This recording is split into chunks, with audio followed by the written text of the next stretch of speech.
사무엘하 12장 9절에서 23절까지 구약성경 480페이지입니다. 사무엘하 12장 9절에서 23절까지 우리 그 가운데 19절부터 23절까지만 우리 한 절씩 교독하도록 하겠습니다.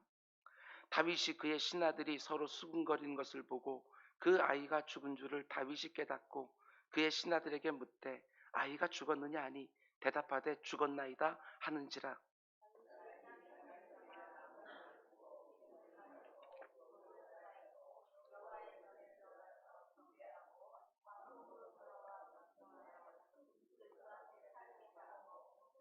그의 신하들이 그에게 이르되 아이가 살았을 때에는 그를 위하여 금식하고 오시더니 죽은 후에는 일어나서 잡수시니 이 일이 어찌 됨이니까 하니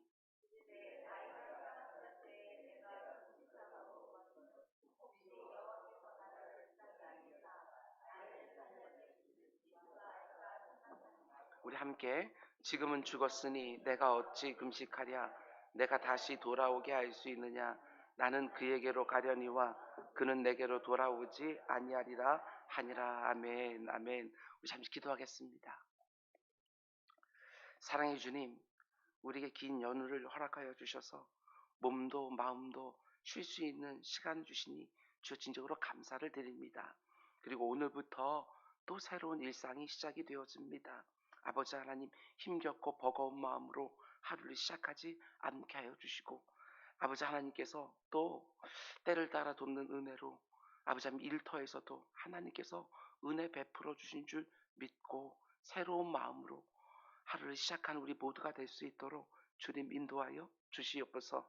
우리에게 주어진 모든 일상이 하나님께서 우리에게 은혜로 주신 것을 알고 그 가운데 하나님의 선하신 뜻이 담겨 있는 줄 알고 성실하게 모든 일 감당하는 우리 모두가 될 수 있도록 주님 인도하여 주시옵소서. 특별히 아버지 하나님 기도하는 자들에게 응답의 은혜를 허락하여 주셔서 간증이 있는 삶으로 또 다른 사람들을 기도의 자를 초대하는 모두가 될 수 있도록 주님 인도하여 주시옵소서. 오늘도 우리 말씀을 드리려 합니다. 아버지 하나님, 매일 새벽마다 받는 말씀들이지만 그 말씀들 가운데 오늘 하루에게 우리에게 꼭 필요한 일용할 양식이 담겨 있는 줄 알고 하나님의 식탁에서 아침밥 든든하게 먹고 하루 또 힘있게 살아가는 우리 모두가 될 수 있도록 인도하여 주시옵소서. 이 모든 말씀 예수님의 이름으로 기도드렸습니다. 아멘. 아멘. 제가 늘 말씀드리는 것처럼 새벽에 우리를 도우신 줄 믿습니다. 새벽에 하나님께서 우리의 기도에 응답해 주신 줄 믿습니다. 요즘 저의 가장 큰 기도 제목 중에 하나가 교육자 청빈권입니다. 여러분 잘 아시는 것처럼 유아 유치부 우리 교육자가 지금 부재한 상황입니다. 그래서 계속해서 기도하고 있는데 시즌이 시즌인 만큼 이력서가 하나도 안 들어와서 얼마나 마음이 애가 타는지 모릅니다. 그런데 요즘 새벽에 계속 기도하는 가운데 어제 새벽에는 좀 더 뜨겁게 그렇게 기도가 되더라고요. 새벽 예배 마치고 위에 올라갔는데 우리 조국기 목사님 이력서가 4개나 들어와 있습니다. 자기 말해주더라고요. 그런데 그 가운데 속에 또 욕심나는 분들이 또 있더라고요. 그래서 어제 또 막 연락해보고 했는데 뭐 당장 오실 수 있는 분들은 없는 것 같고 그러나 오늘부터 인터뷰는 시작하기로 또 했습니다. 여러분 기도해 주셔서 하나님이 우리 교회 꼭 맞는 교육자 보내주셔서 우리 유아유치부 우리 교육부서 잘 섬길 수 있게 해달라고 여러분 기도해 주시기를 부탁을 드립니다. 오늘은 사무엘서 강의 75번째 시간입니다. 오늘 말씀의 제목은 하나님의 긍휼을 구해야 될 때와 하나님의 처분에 순복해야 될 때, 이런 제목으로 말씀 전하도록 하겠습니다. 굉장히 우리 기도자들에게 중요한 제목입니다. 하나님의 긍휼을 구해야 될 때가 있고 하나님의 처분에 순복해야 될 때가 있다. 내가 아무리 하나님의 긍휼을 구하며 간절하게 금식하며 철하기도 했다 할지라도 하나님의 처분이 분명하게 드러나게 되었으면 거기에 딱 순복하고 일상으로 돌아가는 것, 이게 얼마나 중요한지. 근데 우리는 이게 잘 되지 않습니다.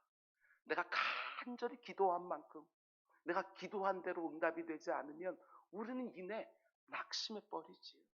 오히려 기도의 자리에서 떠나기도 합니다.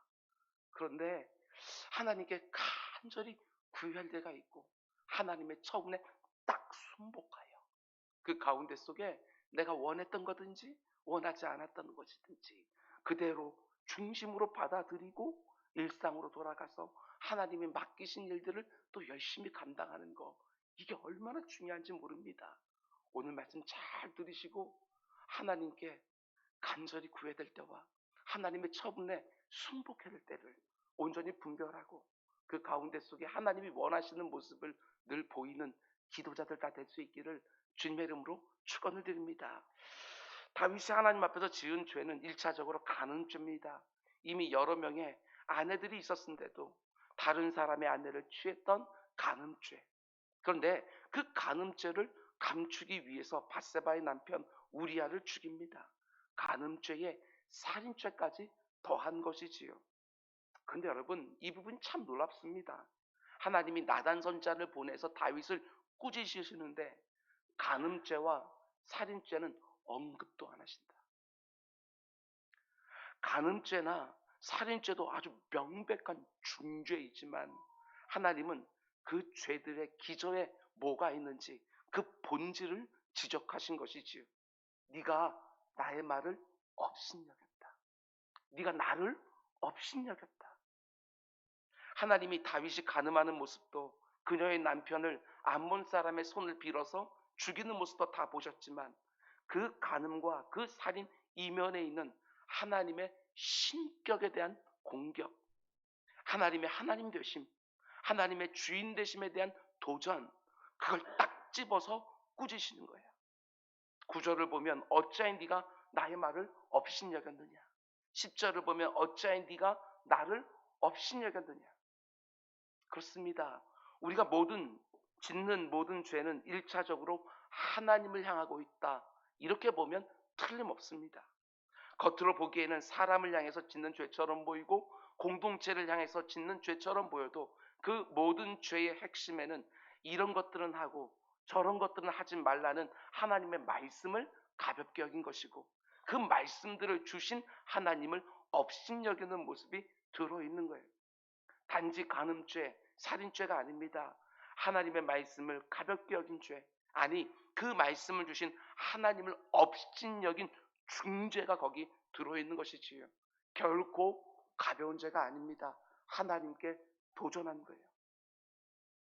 여러분이 다 기억하실 텐데 하나님이 사울 왕에게 말씀하실 때 똑같았습니다.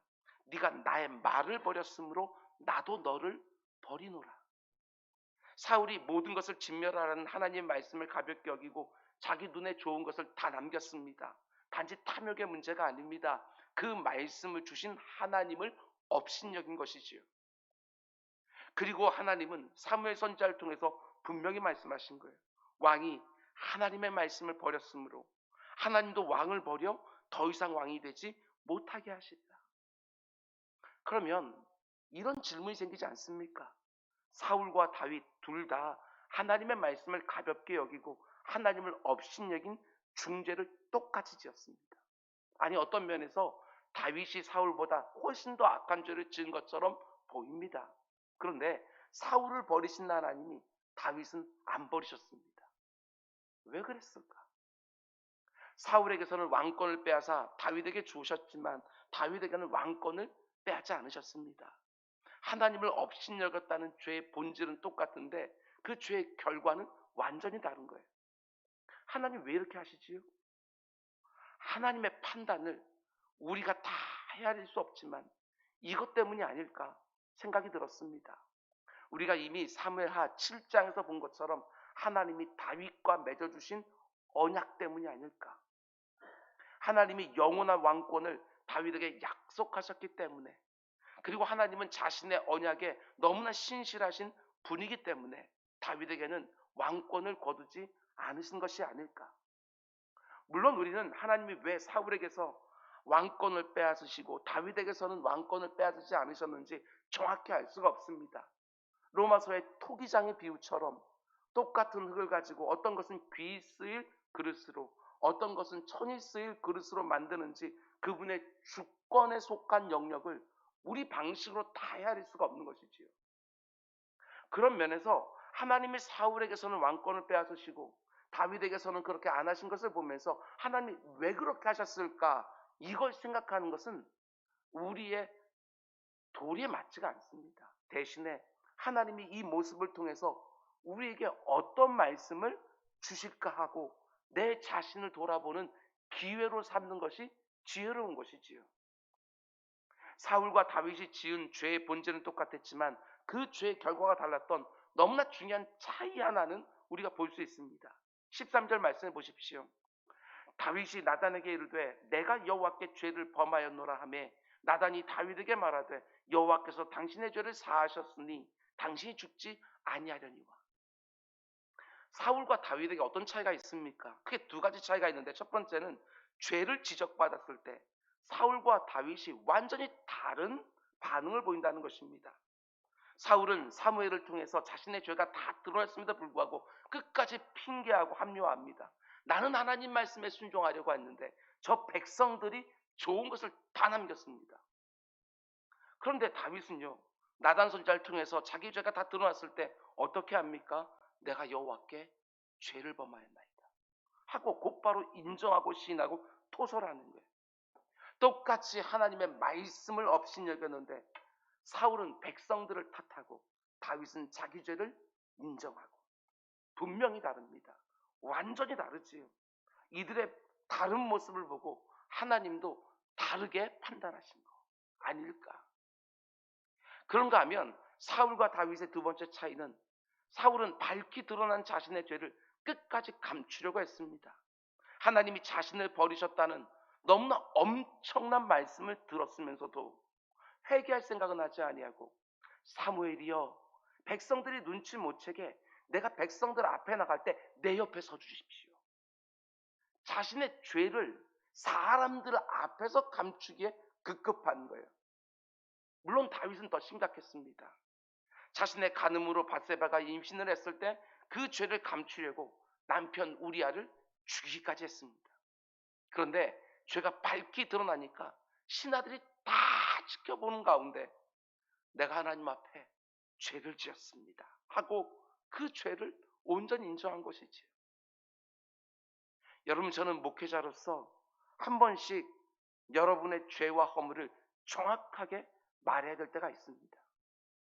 설교자로서 강단 위에 서서 우리의 죄를 정확하게 들춰내서 회개를 촉구하는 것, 여러분 그것은 어느 면에서 좀 더 수월합니다. 그러나 목회자로서 죄와 허물이 있는 분을 개인적으로 불러서 회개를 촉구하게 해야 되는 그런 때가 있어요. 그건 정말 어렵습니다. 너무나 안타까운 게 뭐냐, 대다수의 분들은 자신의 죄를 정직하게 시인하지 않습니다. 대다수의 분들은 그 죄와 허물을 다루려고 하는 저를 오히려 오해하고 때로는 혈기를 부리기도 합니다. 마치 이렇게 생각하는 것처럼 들리기도 합니다. 내가 죄를 지은 것은 분명하지만 아무리 목사님이라도 당신이 그런 식으로 말하는 것은 절대로 안 된다. 얼마나 마음이 안타까운지 모릅니다. 돌이키기를 너무나도 원했는데 그렇게 안 하는 것이지요. 대부분이 다 분해하면서 돌아갑니다. 참 쉽지 않은 주제지요. 아담과 하와가 죄를 짓자마자 제일 먼저 하는 행동도 가리는 것이었습니다. 부끄러움을 가리기에 급급했어요. 하나님 앞에 나아가서 하나님이 먹지 말라고 하는 거 먹었습니다 하고 토설하고 죄의 용서를 구하는 것이 아니라 가리는 데 급급했어요. 좀처럼 시인하지도 돌이키지도 않습니다. 그저 가리고 숨기고 피하고, 그래도 안 되면 자기의 죄를 약화시킵니다. 자신의 죄를 약화시키면서 핵심을 자꾸 피해가려고 하는 거예요. 하나님께서 어찌하여 너희들이 그랬느냐 라고 이렇게 물으니까 아담과 하와 어떻게 합니까? 내가 벌거벗었으므로 숨었나이다. 아니, 언제부터 옷 입고 있었습니까? 창조된 순간부터 지금까지 벌거벗고 있었던 것입니다. 하나님 앞에서 죄가 주는 수치, 그걸 고작해야 옷을 안 입고 있는 수치로 약화시킨 거예요. 다시 말씀드립니다. 죄가 주는 수치를 옷을 안 입고 있는 수치로 약화시켜버립니다. 하나님이 내가 먹지 말라고 한 나무의 실과를 왜 먹었느냐? 손가락으로 죄를 정확하게 지적하니까 하와는 고작해야 뱀이 저를 유혹했습니다. 아담은 고작해야 여자가 저에게 줘서 먹었을 뿐입니다. 죄를 자꾸 변명하고 합리화시키는 것이지요. 다른 사람에게 책임을 전가하고 비난하면서 내 죄는 자꾸 작게 만들려고 하는 것이지요. 우리도 늘 그렇게 하지 않습니까?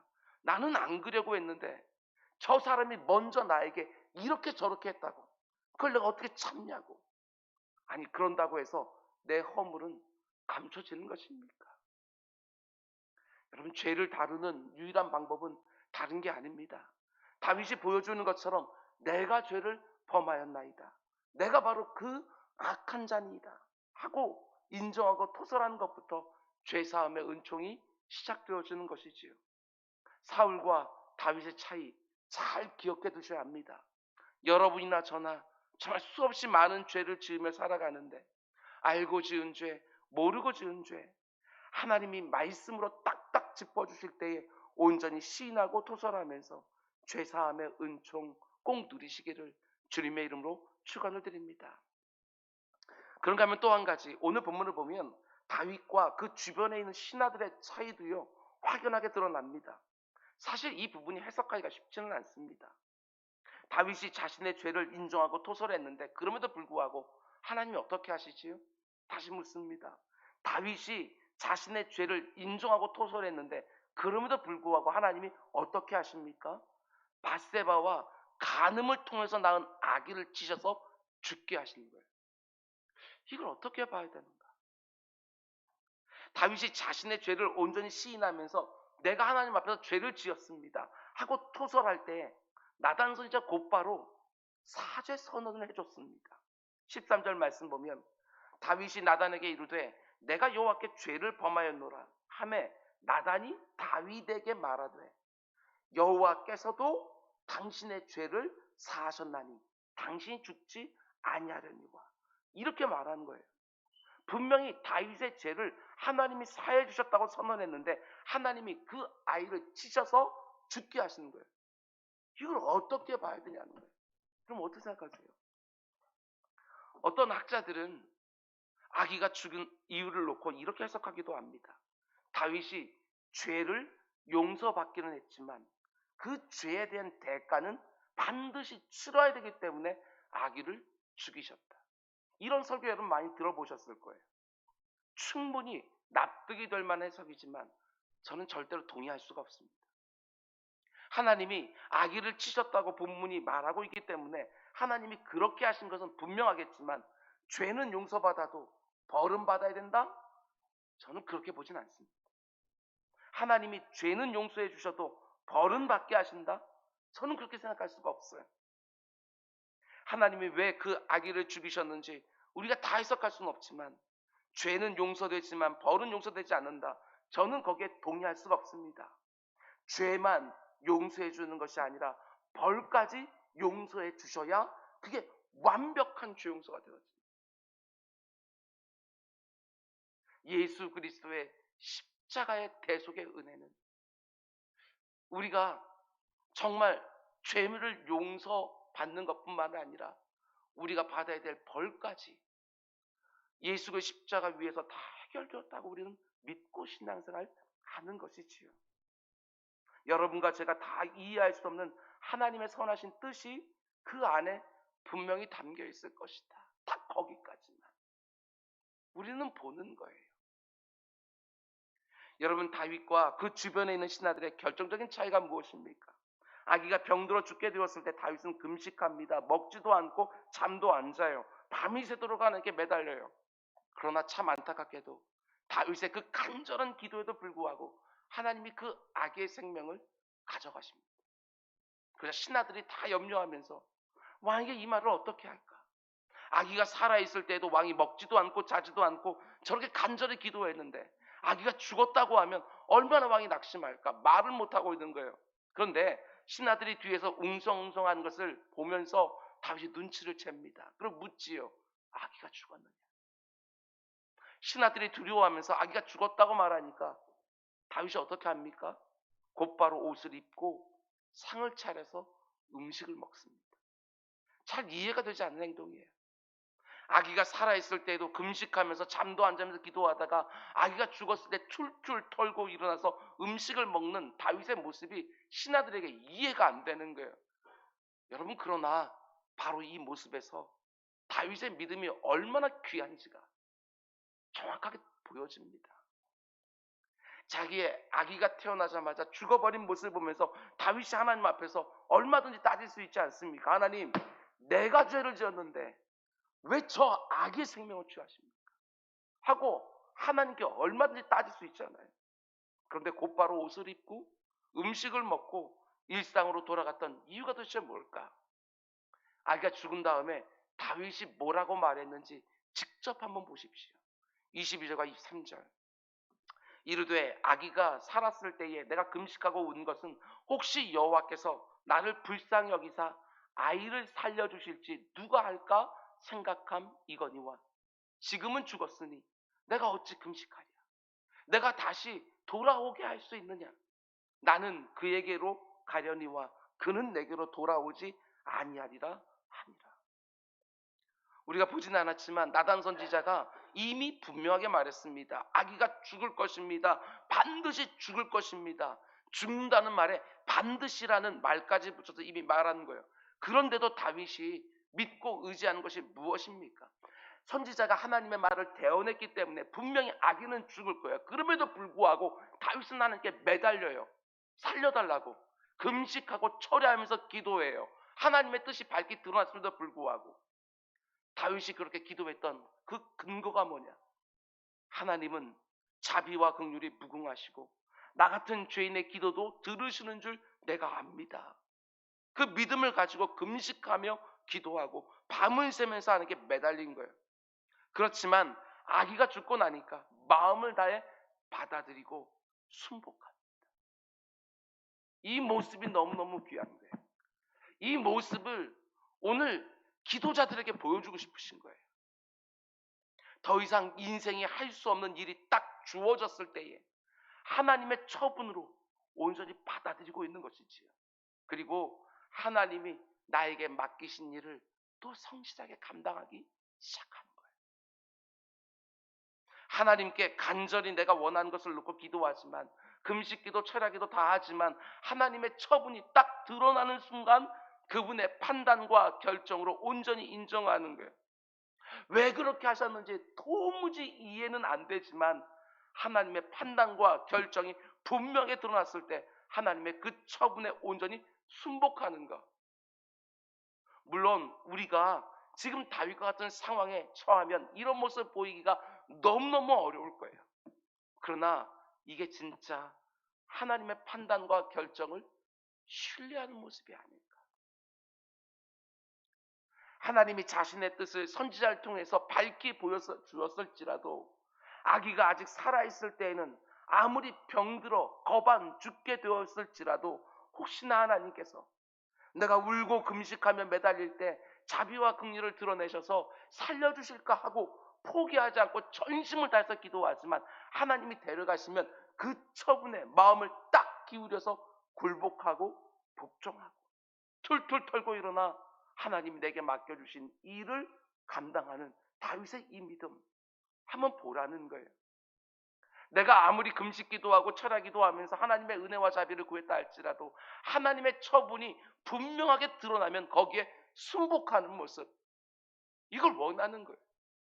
선지자가 이미 하나님의 뜻을 말해줬습니다. 하나님이 치셔서 네 아기가 죽을 것이다. 그런데도 사랑받는 아들로서 다윗은 하나님의 긍휼을 구할 수 있는 것처럼 여기고 있는 거예요. 아직 하나님의 판단과 결정이 일어나지 않았으니까 그것이 보여주기 전까지는 간절히 구하고 찾고 두드리는 거예요. 금식하고 철야하고 아기의 생명이 붙어있을 때는 하나님의 긍휼과 자비를 전심으로 구하지요. 그러나 하나님이 그 아기의 생명을 딱 거두어 가시니까 곧바로 그분의 처분에 순복하는 모습. 물론 너무나도 힘들고 어려운 것은 틀림없는 사실이지만 이게 진짜 하나님을 범사에 인정하는 모습 아니겠냐는 것입니다. 오늘 이 자리에 있는 기도자들과 동영상으로 이 말씀을 함께하는 기도자들 잘 들으셔야 됩니다. 하나님의 긍휼과 자비를 구하면서 간절히 기도해야 될 때와 하나님의 처분을 온전히 받아들일 때를 잘 분별해야 된다. 너무나 중요한 부분인 거예요. 아기의 생명을 딱 데려갔을 때 그때 다윗이 완전히 낙심하여 완전히 손을 다 놓아버리고 하나님을 원망하고 어떻게 내 기도를 이렇게 외면하실 수 있느냐고 금식하고 철학까지 하면서 간절히 매달렸는데 왜 듣지 않으시냐고, 하나님 살아계시냐고, 하나님 기도를 정말 들어주시냐고, 이렇게 영적 침체에 빠지는 것이 아니라 하나님의 처분이 드러나니까 거기에 곧바로 순복하는 모습, 이걸 우리에게 보여주는 것이지요. 다윗이라고 해서 어떻게 상처가 없겠습니까? 그렇게 몇 날 며칠을 금식하고 철야하면서 아기를 살려달라고, 아니 내가 죄를 지었는데 왜 아기를 데려가냐고 긍휼을 베풀어 달라고 매달렸지만, 그러나 돌아올 수 없는 아기를 위해서 더 이상 주저앉아 있지만은 않는 것이지요. 하나님의 처분에 온전히 순복하고 있는 거예요. 여러분, 이와 또한 대조되는 한 사람이 생각이 났습니다. 그게 바로 사무엘 선지자예요. 하나님께서 사무엘에게 말씀하셨습니다. 내가 사울에게서 왕권을 빼앗으리라. 내가 사울을 버렸노라 하고 분명히 말했고, 선지자 사무엘도요, 사울왕에게 분명히 말했어요. 하나님이 당신을 버리셨노라고. 그리고 나서 사무엘이 어떻게 합니까? 몇 날 며칠을 울어요. 아무것도 하지 못하고 울기만 하고 있는 거예요. 그랬더니 하나님이 사무엘을 꾸짖습니다. 왜 너는 언제까지 울고만 있을 거냐? 하나님 처분이 드러났는데 울고만 있고 아무것도 감당하지 못하고 있으니까. 오늘 우리 가운데서 혹시 그런 분 계십니까? 간절히 하니까 기도를 했는데 도무지 이해하지 못하는 어떤 결과를 받아놓고 나서 하나님 어떻게 이럴 수가 있느냐고, 그 가운데 기도의 힘도 다 잃어버리고 신앙생활의 동력도 다 놓쳐버린 혹시 그런 분 계십니까? 하나님께서 말씀하시는 거예요. 네가 도무지 이해하지 못한다 할지라도 거기에도 나의 선하신 뜻이 있다고 믿어주면 안 되겠니? 하고 이렇게 말씀하시는 것이죠. 여러분 부탁드립니다.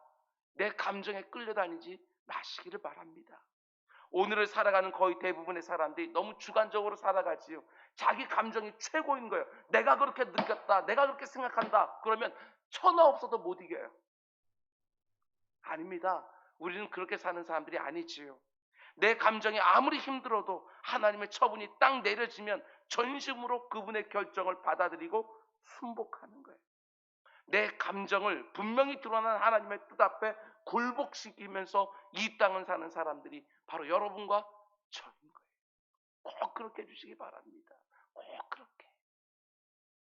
여러분, 저는 이런 생각도 해보았습니다. 다윗이 자기 아들을 살려달라고 금식하고 철회할 때 무슨 면목으로, 무슨 염치로 기도했을까? 간음에서 낳은 아기잖아요. 도무지 하나님의 긍휼과 자비를 구할 수 없는 자리에 있어도 하나님의 긍휼과 자비는 한이 없는 줄 알고 금식도 하고 철야도 하면서 하나님께 간구하는 이 모습, 얼마나 도전이 되는지 모릅니다. 얼마나 많은 사람들이 큰 죄를 짓고 나면 하나님의 긍휼과 자비를 구할 자격이 없다고만 생각하지, 오늘 본문의 다윗처럼 아무런 자격도 염치도 없는 순간에도 하나님의 긍휼과 자비만 딱 붙들고 간절히 기도하지 못하는 거예요. 특별히 내가 저지른 명백한 죄 때문에 일어난 어떤 나쁜 결과, 그것들을 거두어달라고 기도하지를 못하는 거예요. 그렇지 않습니다. 내가 하나님 앞에 면목이 없으면 하나님의 그 선하신 성품도 무너지는 것이 아닙니다. 내가 뭔가를 구할 면목이 없는 순간에도 하나님의 선하신 성품 하나만 딱 붙들고 간절히 매달리는 거예요. 이게 얼마나 귀한 모습입니까? 그런데 그것보다 더 귀한 모습이 뭐라고요?